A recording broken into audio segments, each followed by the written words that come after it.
രക്ഷകനീശോ വരുന്നു, നിന്റെ രോഗശയ്യക്കരികെ ജീവന്റെ നാഥൻ വരുന്നു. വിശ്വാസത്തോടെ നീ ഉണരൂ, പ്രത്യാശയുള്ളിൽ നീ നിറയ്ക്കൂ. നമ്മെ രക്ഷിക്കാൻ കഴിയുന്നോനല്ലോ രക്ഷകനീശോനാഥൻ. ദൈവത്തിൻ്റെ സൗഖ്യത്തിൻ്റെ കരസ്പർശം നമ്മുടെ ഓരോരുത്തരുടെയും ജീവിതങ്ങളിലേക്ക് ഇറങ്ങിക്കൊണ്ടിരിക്കുകയാണ്. പ്രിയപ്പെട്ട ദൈവത്തിൻ്റെ ജനമേ, ഇന്ന് ഹീലിംഗ് ടച്ച് ഏറ്റെടുക്കുന്നത് വളരെ വേദനാജനകമായ ഒരു പ്രശ്നമാണ്. നമ്മളുടെ നടുവിൽ നിരവധി മാതാപിതാക്കൾ ജന്മന അല്ലെങ്കിൽ വളർച്ചയുടെ കാലഘട്ടങ്ങളിൽ സ്ഥിരമായിട്ടോ അല്ലെങ്കിൽ താൽക്കാലികമായോ ചില കഠിനമായ രോഗങ്ങളിലൂടെ കടന്നു പോകുന്ന കുഞ്ഞുങ്ങളെ മാറിലെടുത്ത മാതാപിതാക്കൾക്കുള്ള സുവിശേഷമാണിത്. ഒന്നെങ്കിൽ നിങ്ങളുടെ കുട്ടി പെർമനൻ്റ്ലി ഡാമേജ്ഡ് ആയിരിക്കാം, അല്ലെങ്കിൽ ടെമ്പററി ഒരു പ്രതീക്ഷയില്ലാത്ത വിധം കടന്നു പോകുന്ന സാഹചര്യമാകാം. പ്രിയപ്പെട്ട ദൈവത്തിൻ്റെ അമ്മേ, അപ്പാ, യെശയ്യാ 7:14 യുവതി ഗർഭം ധരിച്ച് ഒരു പുത്രനെ പ്രസവിക്കും, അവന് ഇമ്മാനുവേൽ എന്ന് പേരിടണം. ഇമ്മാനുവേൽ ഒരു പേരല്ല, അതിലുമുപരി അതൊരു പ്രവൃത്തിയാണ്. ദൈവം നമ്മോടുകൂടെ. ഒറ്റയ്ക്കിരുന്ന് കരയുന്ന, നെഞ്ചിടിപ്പ് കൂടുന്ന, പുറത്തിറങ്ങുവാൻ വിഷമിക്കുന്ന, 4 ചുമരുകൾക്കുള്ളിൽ ഒതുക്കപ്പെട്ട ഒത്തിരി പേരിൽ ഒരാളാകാം നീ. പക്ഷേ ഓർക്കുക, ദൈവത്തിൻ്റെ പ്രിയപ്പെട്ട പൈതലേ, ദൈവത്തിന് നിന്റെ മേൽ ഒരു പദ്ധതിയുണ്ട്. കാത്തിരിക്കാം. ഈ എപ്പിസോഡ് നിന്റെ ജീവിതത്തിൽ ഒരാശ്വാസം തരുവാൻ കാത്തിരിക്കുന്നു. രോഗക്കിടക്കയിൽ കിടന്ന് കരയുന്ന മക്കളെ, നിങ്ങൾ നിരാശയുടെ പടുകുഴിയിൽ വീണുഴലുന്നുവോ? സങ്കടങ്ങൾ നിങ്ങളെ തളർത്തുന്നുവോ? ആരും സഹായമില്ലാതെ കേഴുന്നുവോ? മാതാപിതാക്കൾക്ക് നിങ്ങൾ ഭാരമെന്ന് തോന്നുന്നുവോ? നിങ്ങളുടെ രോഗം ഏതുമാകട്ടെ, സങ്കടങ്ങൾ എന്തുമാകട്ടെ, നിരാശയിൽ നിന്നും നിന്നെ പ്രത്യാശയിലേക്ക് നയിക്കാൻ ഇതാ ക്രിസ്തു വരുന്നു. അവന്റെ മുറിവേറ്റ കരം നിന്നെ തൊട്ട് സുഖമാക്കുന്നു. കരുണയുള്ള ദൈവപുത്രൻ ഇതാ നിന്റെ വേദനകളിലേക്ക് കടന്നുവരുന്നു. സൗഖ്യം അവന്റെ കരത്തിലാണ്. അവന്റെ നാമം യേശു എന്നതാണ്, ദൈവപുത്രനായ യേശു. മാതാപിതാക്കളെ, നിങ്ങൾ ദൈവത്തിൻ്റെ കരുണയുടെ പ്രവാചകരാണ്. ജീവിതത്തെ പ്രത്യാശയോടെ കാണുവാൻ ക്രിസ്തു ഇതാ നിങ്ങളെ ഏറ്റെടുക്കുന്നു. പ്രിയ ദൈവജനമേ, ആയുസ്സെത്താതെ മരിക്കുന്ന കുഞ്ഞുങ്ങളുടെ എണ്ണം ലോകത്തിൽ നിരവധിയാണ്. 10 വയസ്സിൽ താഴെ മരിക്കുന്ന കുട്ടികളുടെ എണ്ണം കൂടുതലുള്ള രാജ്യങ്ങളാണ് ഇന്ത്യ, നൈജീരിയ, കോങ്കോ, ചൈന, ഇതുപോലുള്ള രാജ്യങ്ങൾ.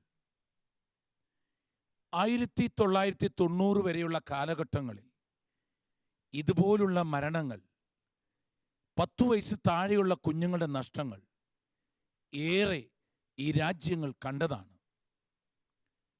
ദൈവത്തിൻ്റെ പ്രിയപ്പെട്ട പൈതലേ, അതിനുശേഷം കുറേയേറെ വികസനങ്ങളും ഡെവലപ്മെൻറ്റും മെഡിക്കൽ സയൻസിൽ കടന്നു വന്നപ്പോൾ ഇതിന് കുറവുകൾ ഉണ്ടായെങ്കിലും ഇന്ന് നിരവധി കുട്ടികളെ വളരെ വലിയ പ്രശ്നങ്ങൾ ആക്രമിക്കുന്നുണ്ട്. കഴിഞ്ഞ നാളിൽ ഫ്ലോറിഡ എന്ന് പറയുന്ന ഒരു സ്ഥലത്തൂടെ കടന്നു പോകുമ്പോൾ അവിടെ വാഹനത്തിൽ 2 കുഞ്ഞുങ്ങളെ പ്രാർത്ഥിക്കാനായി കൊണ്ടുവന്നു. ഒരു കുടുംബത്തിൽ 2 കുഞ്ഞുങ്ങൾ, 2 പേരും സിവിയർ ഓട്ടിസ്റ്റിക്കായ കുഞ്ഞുങ്ങൾ. വാഹനത്തിൽ ലോക്ക് ചെയ്ത് മാതാപിതാക്കൾ അതിൻ്റെ അകത്ത് കയറി ഒന്ന് പ്രാർത്ഥിക്കാൻ ശ്രമിക്കുമ്പോൾ പന്തുപോലെ ചാടുന്ന കുഞ്ഞുങ്ങൾ, ഭയപ്പെടുന്ന 14-നും 20-നും വയസ്സിനും ഇടയിലുള്ള കുഞ്ഞുങ്ങൾ. ആ മാതാപിതാക്കൾ ഈ ഒരു പ്രശ്നത്തെ ദൈവത്തിൻ്റെ കരങ്ങളിൽ കൊടുത്ത് പ്രതീക്ഷയോടെ ഇനിയും മുന്നോട്ട് പോകുന്നു. എന്നാൽ മറ്റു ചിലരാകട്ടെ അവിടെ ജീവിതത്തിൽ ഇതുപോലുള്ള ഒരു സംഭവം ഉണ്ടാകുമ്പോൾ ഇനി എനിക്ക് കുഞ്ഞുങ്ങൾ വേണ്ട, മുന്നോട്ട് പോകുന്നില്ല എന്ന് തീരുമാനിച്ച് ജീവിതത്തിൽ നഷ്ടങ്ങളിലൂടെ കടന്നു പോകുന്ന ഒത്തിരി തലമുറകളുണ്ട്.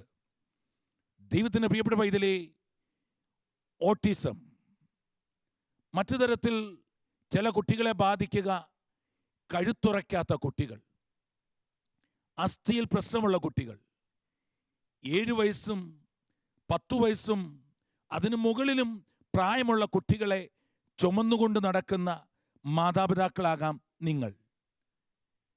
ഇതുപോലെ ചിലത് പെർമനൻ്റായി വരുന്ന ഡാമേജുകൾ എന്ന് വെച്ചാൽ ഒരു സൊല്യൂഷൻ ഇല്ലല്ലോ എന്ന് കരുതുന്ന പ്രശ്നങ്ങളും, എന്നാൽ മറ്റു തരത്തിൽ ചില സൊല്യൂഷൻ ഉണ്ടെന്ന് ചിന്തിക്കാൻ പറ്റുന്ന പ്രശ്നങ്ങളും നമ്മൾ നേരിടുന്നുണ്ട്. ചിലത് ക്യാൻസറാണ്, ചിലത് ലങ്സിന് കംപ്ലൈൻ്റ് ആണ്, ചിലത് മുച്ചിറി പോലെ ചുണ്ടുകൾ വിരിഞ്ഞിരിക്കുന്ന കുഞ്ഞുങ്ങളുണ്ട്. അതുകൊണ്ട് തന്നെ ആഹാരം കഴിക്കാൻ പറ്റുന്നില്ല. വലിയ മേജർ സർജറിക്ക് വേണ്ടി നോക്കി നിൽക്കുന്ന കുഞ്ഞുങ്ങൾ, ഒന്നിലേറെ സർജറികൾ ശരീരത്തിലൂടെ കടന്നുപോയ കുഞ്ഞുങ്ങൾ, അങ്ങനെ എഴുന്നേറ്റ് നടക്കാനാവാത്തത്, ബ്ലഡിൽ കണ്ടന്റിൻ്റെ പ്രോബ്ലം ഉള്ളവർ, അസ്ഥിയിൽ പ്രോബ്ലം ഉള്ളവർ, ചില വൈറസുകൾ, ബാക്ടീരിയകൾ, ഇതൊക്കെ കടന്നു പോകുന്ന കുഞ്ഞുങ്ങളുണ്ട്. യെശയ്യാ 9:2 ബൈബിൾ പറയുന്നു, അന്ധകാരത്തിൽ നടന്ന ജനം ഒരു മഹത്തായ പ്രകാശം കണ്ടു. കൂരിരുട്ടിൻ്റെ മേൽ കടന്നുപോയ ജനത്തിൻ്റെ മേൽ ഒരു മഹനീയ പ്രകാശം ഉദിച്ചു എന്ന് യേശുവിൻ്റെ ജനനത്തെ നോക്കി പ്രവാചകൻ പ്രവചിക്കുമ്പോൾ, ദൈവത്തിൻ്റെ പ്രിയപ്പെട്ട പൈതലേ, ചിലപ്പോൾ ഈ പ്രശ്നം നിന്റെ ജീവിതത്തിൽ ഒരു വലിയ നഷ്ടമാകാം. ബുദ്ധിയിൽ മാന്ദ്യം, കിടപ്പ് രോഗി, ചിലപ്പോൾ ഒരു അമ്മ എന്ന നിലയിൽ വീടിന് പുറത്തിറങ്ങുവാൻ പോലും പറ്റാത്തത്, ഒരുമിച്ചൊരു കുടുംബം സഞ്ചരിക്കുവാൻ ഒരു വിവാഹത്തിനോ ഒരു ഫംഗ്ഷനോ പോകാൻ പറ്റാത്ത വിധം സാഹചര്യങ്ങൾ, ഇതെല്ലാം കടന്നു പോകുന്ന ഒരു വ്യക്തിയാകാൻ നീ. ദൈവത്തിൻ്റെ പ്രിയപ്പെട്ട പൈതലേ, പക്ഷേ ദൈവം നിന്നെ സ്നേഹിക്കുന്നുണ്ട്.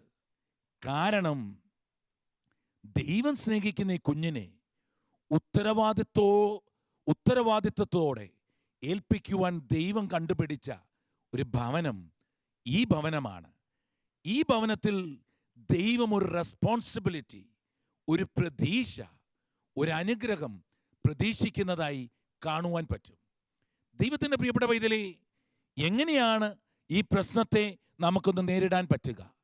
ബാധ്യതകളുടെയും കുടുംബത്തിലെ പ്രശ്നങ്ങളുടെയും നടുവിൽ എങ്ങനെയാണ് കടന്നു പോകാൻ പറ്റുക? മറ്റു ചിലരാകട്ടെ ഇതുപോലെ ജനിച്ച കുഞ്ഞുങ്ങൾ പെട്ടെന്നുണ്ടായ മരണത്തിൽ നെഞ്ചോട് ചേർത്ത് ഷോക്കായി മാറിയ അമ്മമാരുണ്ട്.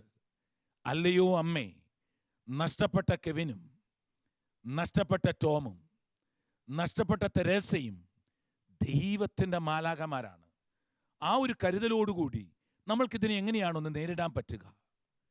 ഓർക്കുക, ഒന്നാമത്തെ പോയിന്റ് ജെറമ്യ 29:11 എന്ന് വെച്ചാൽ, നമ്മളുടെ ഓരോരുത്തരുടെയും ജീവിതത്തിൽ ഒന്നും യാദൃച്ഛികമല്ല. പെട്ടെന്ന് ആകസ്മികമായി എന്തോ ഒന്ന് സംഭവിച്ചതല്ല നമ്മളുടെ ജീവിതം. എന്ന് വെച്ചാൽ ദൈവം അറിയാതെ ഒരു മനുഷ്യൻ്റെയും ജീവിതത്തിൽ ഒന്നും സംഭവിക്കുന്നില്ല. നിന്റെ കണ്ണിൻ്റെ പുരികം ഒന്ന് കോടുന്നത് പോലും, മുടി നാരിഴ ഒന്ന് കൊഴിയുന്നത് പോലും അറിയുന്ന ഒരു ദൈവമാണ്. അതുകൊണ്ട് തന്നെ ദൈവത്തിന് നിന്റെ മേൽ ഒരു പദ്ധതിയുണ്ട്. ഒരു നല്ല സാരി ഉടുക്കുവാൻ, ഒരു നല്ല ഡ്രസ്സ് ഇടുവാൻ, വീട്ടിലെ മണമൊന്ന് മാറ്റുവാൻ പലപ്പോഴും കഴിയാത്ത ഒരു കുടുംബമാകാൻ നീ. പക്ഷേ ഓർക്കുക, ദൈവത്തിൻ്റെ പ്രിയപ്പെട്ട മകളെ, ദൈവത്തിൻ്റെ പ്രിയപ്പെട്ട മകനെ, നിന്റെ മേൽ ദൈവം അയച്ചൊരു പദ്ധതിയുടെ ഭാഗമാണ് ഈ കുഞ്ഞ്. ഒന്ന് നോക്കിക്കേ, കട്ടിലിൽ കിടക്കുന്ന, കൈകളിലിരിക്കുന്ന ഈ കുഞ്ഞിൻ്റെ മുഖത്ത് നോക്കിയാൽ ഒന്ന് മനസ്സിലാകും, ആ പുഞ്ചിരിയിൽ ദൈവത്തിൻ്റെ പദ്ധതി ഒളിഞ്ഞു കിടപ്പുണ്ട്. അതുകൊണ്ട് ദൈവം എനിക്കായി ഒരുക്കി വച്ചിരിക്കുന്നവ ഒരു വലിയ പദ്ധതിയാണ്. അത് നാശത്തിനുള്ളതല്ല, ക്ഷേമത്തിനുള്ളതാണെന്ന് മനസ്സിൽ ഏറ്റെടുക്കുക. പോയിന്റ് നമ്പർ 2, രണ്ടാമത്തെ കാര്യമെന്ന് പറയുക, ഇങ്ങനെ വരുന്ന പ്രശ്നങ്ങൾ, നിരാശ, മനസ്സിന് തകർച്ച, പിന്നീടത് രോഗങ്ങളിലേക്ക് കൊണ്ടുപോകും.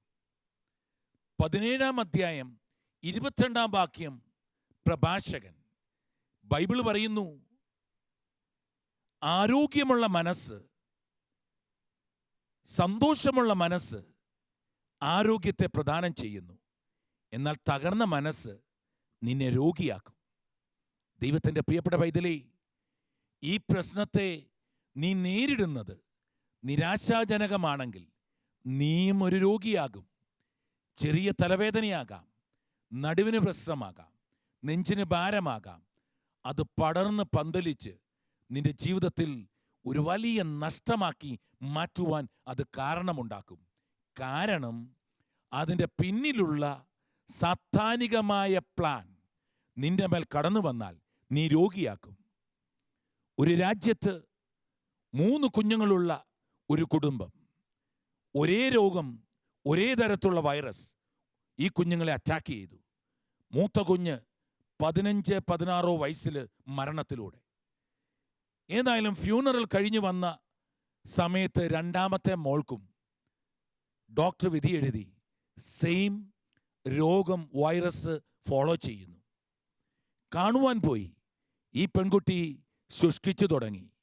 എല്ലുകൾ പോലെ വളരെ നിസ്സാരമായി തുടങ്ങി ഈ കുഞ്ഞിൻ്റെ ജീവിതം. ദൈവത്തിൻ്റെ പ്രിയപ്പെട്ട പൈതലേ, മാതാപിതാക്കൾ ഒരു മരണത്തിന് വേണ്ടി കാത്തിരിക്കേണ്ട സാഹചര്യം. പൊട്ടിക്കരയുന്ന അമ്മ, പ്രാർത്ഥിക്കുന്ന സമയം വിതുമ്പുന്ന അപ്പൻ, ഉത്തരമില്ലാത്ത ചോദ്യങ്ങൾക്ക് സ്നേഹയുടെ തലയിൽ കൈവച്ച്, ദൈവമേ ഈ കുഞ്ഞിനെ നീ ഒന്ന് ഏറ്റെടുക്കണമേ എന്ന് പ്രാർത്ഥിച്ചു. അപ്പനോടും അമ്മയോടും ദൈവത്തിൻ്റെ പദ്ധതി വെളിപ്പെടുത്തി. എന്തായാലും പ്രിയപ്പെട്ട ദൈവജനമേ, ഇതുവരെ മരണം നടന്നിട്ടില്ല കുഞ്ഞിന്. പോരാതെ കുഞ്ഞിൻ്റെ ജീവിതത്തിൽ അനുഗ്രഹം ഒഴുകിത്തുടങ്ങി. വിശ്വാസം സകലത്തെയും അതിലംഘിക്കുന്നു എന്നത് മനസ്സിലാക്കുമെങ്കിൽ ഇതൊരു വലിയ കാരണമായി മാറാം. അതുകൊണ്ട് സന്തോഷമുള്ള മനസ്സിനെ ഏറ്റെടുക്കുവാൻ ദൈവം ആഗ്രഹിക്കുന്നു. മൂന്നാമത്തെ പോയിന്റ്, ദൈവത്തിൻ്റെ വചനം പറയുന്നു, ജെറമ്യ 17:14, കർത്താവേ നീ എന്നെ സൗഖ്യപ്പെടുത്തണമേ, അപ്പോൾ ഞാൻ സൗഖ്യമുള്ളവനാകും.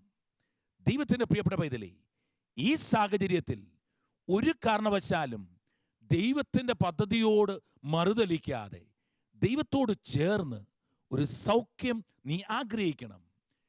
പെർമനൻ്റ് ആകാം, ഇനി ഒരിക്കലും നടക്കുകയില്ലെന്ന് വിചാരിക്കാം, പക്ഷെ സ്റ്റിൽ ഒരു പ്രതീക്ഷ നിന്റെ ഉള്ളിൽ കാത്തു സൂക്ഷിക്കണം. പ്രതീക്ഷ നിന്റെ ഉള്ളിൽ ഒരാത്മീയ വിശ്വാസവും ഒരു കരുത്തും ജീവനുമേകും. അതുകൊണ്ട് ഹൃദയത്തോട് പറയുക, സൗഖ്യത്തെക്കാൾ ഒരനുഗ്രഹം ദൈവം പ്രതീക്ഷിക്കുന്നുണ്ട്, ഒരാശ്വാസം ദൈവം നിനക്ക് തരാൻ ആഗ്രഹിക്കുന്നുണ്ട്. അല്ലയോ അമ്മേ, അറിയാതെ നിന്റെ കുഞ്ഞിനെ ഒന്ന് തഴുകിക്കേ. ഈ സമയം ദൈവം നിന്നെ തൊട്ടുകൊണ്ടിരിക്കുകയാണ്. നാലാമത്തെ കാര്യം, ഒരു കാര്യം ഓർത്തുകൊള്ളുക, വിട്ടുകൊടുക്കരുത്. Never give up. ഒരിക്കലും ഇതിനെ തള്ളിക്കളയരുത്. ദൈവം എന്തോ ഒരുക്കി വെച്ചിരിക്കുന്നു. റോമ 8:37 യേശുക്രിസ്തു മുഖാന്തരം എനിക്ക് സകല കാര്യങ്ങളിലും വിജയം വരിക്കാൻ പറ്റുമെന്ന് ബൈബിള് പറയുന്നു. ഓട്ടിസ്റ്റിക് ആകാം, ADHD ആകാം, അതുമല്ലെങ്കിൽ OCD പോലുള്ള പ്രശ്നമാകാം, ചെറിയ പ്രായത്തിലെ ക്യാൻസർ രോഗങ്ങൾ, വാൽവ്, ഹാർട്ട്, അതുപോലെ അസ്ഥികൾ, വൈറസുകൾ, ബാക്ടീരിയകൾ, ഇതെല്ലാം കടന്നു പോകുന്ന, ബുദ്ധിയിൽ മാന്ദ്യമുള്ള, കിടപ്പിൽ എല്ലാം നഷ്ടമാവുന്ന, എല്ലാ തരമുള്ള മണത്തിൻ്റെയും നഷ്ടത്തിൻ്റെയും നടുവിൽ അല്ലയോ അമ്മേ വിട്ടുകൊടുക്കരുത്, നെവർ ഗീവ് അപ്പ്. നസ്രായൻ തൻ്റെ മരണത്താൽ നമ്മൾക്ക് വിജയം നേടിത്തന്നു. ഈ മരണത്തിൽ നിന്ന് ലഭിക്കുന്ന സകല അനുഗ്രഹങ്ങളും നിന്റെ കുടുംബത്തിൽ എത്തട്ടെ എന്ന് പ്രാർത്ഥിച്ചുകൊണ്ടിരിക്കുക. കഴിഞ്ഞ നാളിൽ ഒരമ്മ 7 വയസ്സുണ്ടെന്ന് തോന്നുന്നു, ആ കുട്ടിയെ തോളിലിട്ടുകൊണ്ട് കടന്നു വന്നു. നിർത്തിയാൽ നിൽക്കത്തില്ല, കാലുകൾക്ക് ബലമില്ല, പെടലി ഉറയ്ക്കുന്നില്ല. ഈ അമ്മ ആ കുഞ്ഞിനെ ചേർത്ത് പിടിച്ച് ഇനി ഞാൻ എന്ത് ചെയ്യണമെന്ന് ചോദിച്ചു. ദൈവം പറഞ്ഞ മറുപടി, നിങ്ങൾക്കൊരു കുഞ്ഞിനെ കൂടെ തരുവാൻ ഞാൻ ആഗ്രഹിക്കുന്നു. ഈ അമ്മ പറഞ്ഞ മറുപടി ഇതായിരുന്നു, എനിക്ക് വേണ്ട, ഇനി ഇത് സഹിക്കാൻ എനിക്ക് പറ്റത്തില്ല. ദൈവത്തിൻ്റെ പ്രിയപ്പെട്ട പൈതലേ, ഈ ഒരു സാഹചര്യത്തിൽ ദൈവത്തിന് മുന്നിൽ ഇത് വിട്ടുകൊടുത്ത് പ്രാർത്ഥിക്കണം, കൂദാശകൾ എടുക്കണം, കുമ്പസാരിക്കണം, പരിശുദ്ധ കുർബാന എടുക്കണം. ദൈവത്തിൻ്റെ ആത്മാവ് നിങ്ങളെ തൊടും. ഈ സമയം നമ്മൾക്കൊന്നിയേർന്ന് കുടുംബമായി, TV സ്ക്രീനിന് അപ്പുറമാണ് കുഞ്ഞ് കിടക്കുന്നതെങ്കിൽ ആ കുഞ്ഞിൻ്റെ അടുത്തേക്ക് നടക്കാം. മടിയിലാണെങ്കിൽ കുഞ്ഞിനെ മാറോട് ചേർത്ത് പിടിക്കാം. മാതാപിതാക്കളും കൂടിയുള്ള സഹോദരങ്ങളും അനിയത്തിമാരും അനിയനും ചേട്ടനും ഒക്കെ ചേർന്ന് നിങ്ങളുടെ കരം ആ കുഞ്ഞിൻ്റെ മേലൊന്ന് വെക്കുക. അതോടൊപ്പം ഓർക്കുക, ഈ കുടുംബത്തിൻ്റെ വജ്രമാണ്, ഡയമണ്ടാണ്, അനുഗ്രഹമാണ് ഈ കൈകളിലിരിക്കുന്നത്. ബുദ്ധിയില്ലായിരിക്കാം, ഓട്ടിസ്റ്റിക് ആയിരിക്കാം, ചിന്തിക്കാൻ യോഗ്യതയില്ലാത്ത വിധം മോശമായിരിക്കാം. ദൈവം ഈ കുഞ്ഞിനെ സ്വർഗത്തിൽ നയിച്ചതാണ്. ആ വലിയ ബോധത്തോടുകൂടി കൈകൾ തൊട്ട് നമുക്ക് സ്തുതിച്ച് പ്രാർത്ഥിക്കാം. ദൈവമേ, ഞങ്ങളുടെ കുഞ്ഞിനെ നിന്റെ കരങ്ങളിലേക്ക് സമർപ്പിക്കുന്നു. ഈ കുഞ്ഞിൻ്റെ മേൽ അനുഗ്രഹം ചൊരിയണമേ. രോഗം ദൈവമേ നീ മാറ്റുവാൻ ആഗ്രഹിക്കുന്നുണ്ടെങ്കിൽ ഈ ക്രൂശിന്റെ നിഴലിൽ വെച്ച് ഈ കുഞ്ഞിനെ ഒന്ന് തൊടണമേ. അസ്ഥി, മാംസം, എയിൽമെന്റുകൾ, ഓർഗനുകൾ, ഞരമ്പുകൾ, രക്തത്തിൻ്റെ കണികകൾ, എല്ലാ കൗണ്ടുകൾ, വേരിയേഷനുകൾ, എല്ലായിടത്തും ദൈവത്തിൻ്റെ ആത്മാവ് പ്രവർത്തിക്കട്ടെ. ഇത് ജീനിയോളജിയാണ്, ഇത് ഹോർമോൺ പ്രോബ്ലമാണ്, ഇത് ക്യാൻസർ ആണെന്ന് വിധി എഴുതിയ ഡോക്ടറുടെ വാക്ക് നിരാശയാകട്ടെ. എൻ്റെ യേശു എന്ന നാമത്താൽ ഈ നിമിഷം ഈ കുഞ്ഞുങ്ങളുടെ മേൽ സൗഖ്യവും, ഈ കൈവച്ചിരിക്കുന്ന ഈ അമ്മയ്ക്കും ഈ അപ്പനും ഈ സഹോദരങ്ങൾക്കും വലിയ ആശ്വാസവും, അവിടെ ജീവിതത്തിൽ ശാരീരിക രോഗത്തിൽ നിന്ന്, സാമ്പത്തിക ബാധ്യതയിൽ നിന്ന് സൗഖ്യവും ലഭിക്കട്ടെ. നസ്രായനായ യേശുവേ, ഒന്ന് തൊടണമെന്ന് പ്രാർത്ഥിക്കുന്നു. ഈശോയേ, നിന്റെ മുഖത്തേക്ക് നോക്കിയാൽ സകലരും പ്രകാശിതരാകും. എൻ്റെ കുഞ്ഞ്, എൻ്റെ കുടുംബം, ഞങ്ങൾ ഒന്നിയേർന്ന് നിന്റെ മുഖത്തേക്ക് നോക്കുന്നു. തൊടണമേ, സൗഖ്യപ്പെടുത്തണമേ. ഹല്ലേലൂയ. ദൈവമേ, സൗഖ്യത്തിൻ്റെ ആത്മാവ് ഒഴുകട്ടെ, കരുണയൊഴുകട്ടെ, കെട്ടുകൾ അഴിയട്ടെ. ദൈവത്തിൻ്റെ ആത്മാവ് ഒഴുകിക്കൊണ്ടേയിരിക്കട്ടെ. ഹല്ലേലൂയ. ദൈവമേ, ദൈവമേ, സംഗീതം ഞങ്ങൾക്കൊരാശ്വാസമാകട്ടെ. പിതാവേ, സ്വർഗം തുറക്കട്ടെ. മാലകമ ഞങ്ങളുടെ ഈ ഭവനത്തിൽ വരട്ടെ, ഈ കട്ടിലേക്ക് കടന്നു വരട്ടെ, ഈ റൂമിൽ ഒഴുകട്ടെ പിതാവേ, ഈ പുഞ്ചിരിയിൽ തൊടട്ടെ പിതാവേ. ഹല്ലേലൂയ. ദൈവമേ, ആഗ്രഹിക്കുന്നു, സൗഖ്യമാക്കണമേ ദൈവമേ. നിന്റെ ആത്മാവിനാൽ, നിന്റെ വചനത്താൽ, നിന്റെ ശക്തിയാൽ. ഹല്ലേലൂയ. ദൈവമേ, സ്തുതിക്കുന്നു പിതാവേ. മനസ്സിന്റെ ഭാരങ്ങളെല്ലാം മായ്ക്കുന്ന പൊൻസ്നേഹമല്ലേ, ഹൃദയത്തിനാശ്വാസമേകും അലിവിൻ്റെ നിറരൂപമല്ലേ. എന്നെ ഞാനിന്നിതാ നിന്റെ പൊൻകൈകളിൽ ഇന്നു നൽകുന്നിതാ, വന്നു വാഴേണമേ.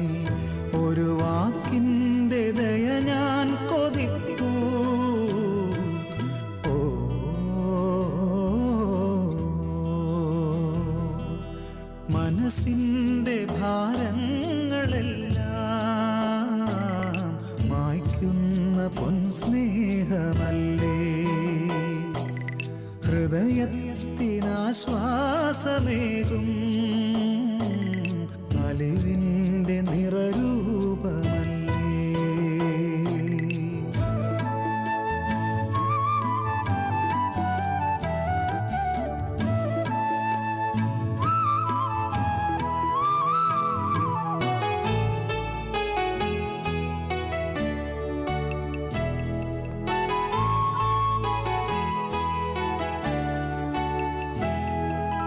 ഹൃദയം നോവും നിമിഷം മിഴിനീർ അറിയാതൊഴുകും.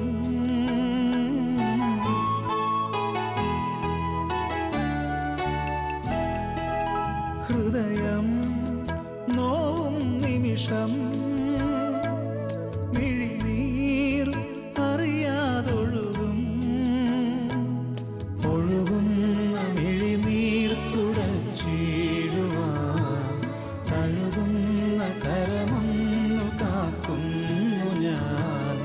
ഒഴുകുന്ന മിഴിനീർ തുടച്ചിടുവാൻ തഴുകുന്ന കരമൊന്നു കാക്കുന്നു ഞാൻ.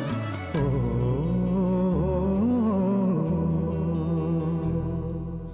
മനസ്സിൻ്റെ ഭാരങ്ങളെല്ലാം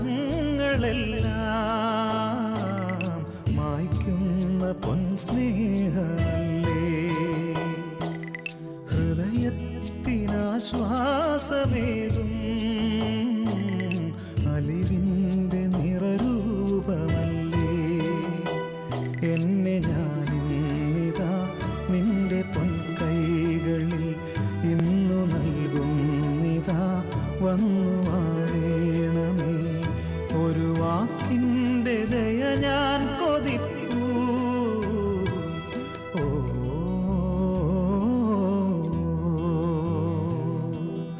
ഓ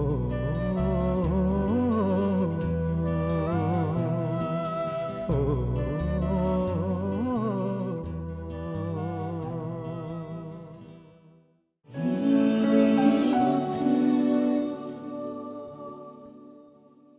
രക്ഷിക്കാൻ കഴിയാത്ത വിധം ദൈവത്തിൻ്റെ കരം അകലെയല്ല. മകനേ, മകളേ, നിന്നെ ഇതാ നിന്റെ ദൈവം ഏറ്റെടുത്തിരിക്കുന്നു. അവന്റെ മുറിവേറ്റ കരത്തിനാൽ സൗഖ്യം നൽകി നിന്നെ ചേർത്തുപിടിക്കുന്നു. ദൈവമഹത്വം നീ കാണുക, രക്ഷകനിൽ പ്രത്യാശയർപ്പിക്കുക. യേശു എന്ന നാമം നിന്നെ സകല പ്രശ്നങ്ങളിൽ നിന്നും മോചിപ്പിക്കുന്നു. രക്ഷകന്റെ കരം നിന്നെ സ്വന്തമാക്കുന്നു. കണ്ണുനീരിൻ്റെ ഈ താഴ്വരയിൽ ദൈവം എന്താണ് നമ്മളോട് സംസാരിക്കുക?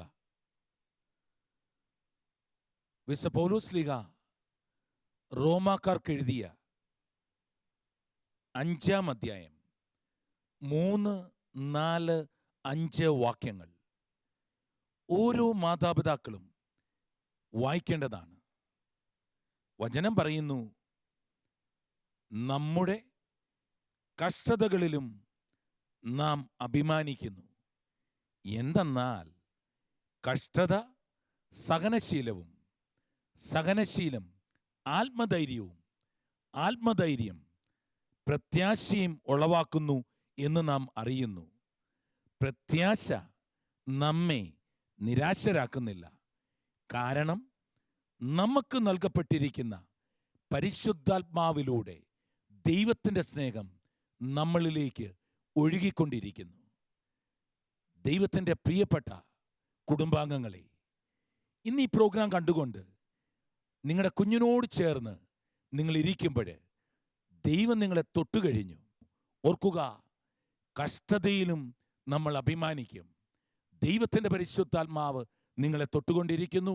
കുടുംബമായി കുഞ്ഞിൻ്റെ കൈകളോട് ചേർത്ത് കൈയടിച്ചുകൊണ്ട് ദൈവം നമ്മുടെ പക്ഷത്തെങ്കിൽ ആരാണ് എതിര് നിൽക്കുക? ചിരിച്ചുകൊണ്ട് ദൈവത്തിന് നമുക്ക് നന്ദി പറയാം. ഇതാ നസ്രായൻ ഈശോ നമ്മുടെ അടുത്തേക്ക് വരുന്നു. ഹല്ലേലൂയ. നസറായനീശോ വരുന്നു, രക്ഷകനീശോ വരുന്നു. നിന്റെ രോഗശൈ